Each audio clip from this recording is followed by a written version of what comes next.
আসসালামু আলাইকুম, স্বাগত জানাচ্ছি আন্তর্জাতিক সংবাদের আজকের ভিডিওতে।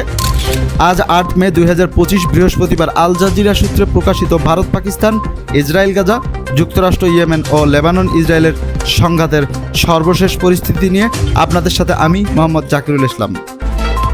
চলুন শুরু করি। ভারত পাকিস্তান সংঘাত, কাশ্মীরে উত্তেজনা ও বেসামরিক হতাহত। ভারত অপারেশন সিঁদুর অভিযানে পাকিস্তান ও পাকিস্তানের অধিকৃত কাশ্মীরে একাধিক লক্ষ্যবস্তুতে হামলা চালানো হয়েছে। ওই হামলায় বেসামরিক স্থাপনা, মসজিদ ও ধর্মীয় শিক্ষা প্রতিষ্ঠান ক্ষতিগ্রস্ত হয়েছে।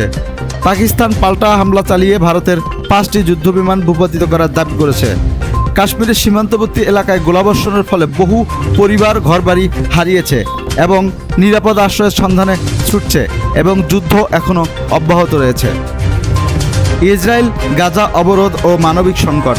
ইসরায়েলের সাম্প্রতিক বিমান হামলায় গাজায় অন্তত 61 জন নিহত হয়েছে। এই হামলাগুলো জনবহুল এলাকায় চালানো হয়েছে, যেখানে বেসামরিক লোকজনের উপস্থিতি বেশি।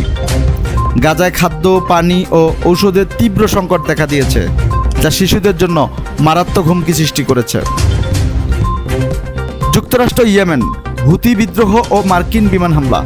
যুক্তরাষ্ট্রে ইয়েমেন হুতি বিদ্রোহীদের বিরুদ্ধে বিমান হামলা চালিয়ে এসেছে। এই হামলায় হুতি নিয়ন্ত্রিত এলাকা অবকাঠামো ক্ষতিগ্রস্ত হয়েছে। হুতি বিদ্রোহীরা ইসরায়েলের বিরুদ্ধে হামলার হুমকি দিয়েছে, বিশেষ করে গাজায় অবরোধ অব্যাহত থাকলে।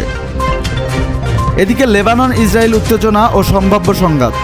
ইসরায়েল লেবাননের দক্ষিণাঞ্চলে হামলা চালিয়েছে, যার জবাবে হিজবুল্লাহ ইসরায়েলের দিকে রকেট নিক্ষেপ করেছে। এই পাল্টাপাল্টি হামলার ফলে উভয় পক্ষে হতাহতের ঘটনা ঘটেছে।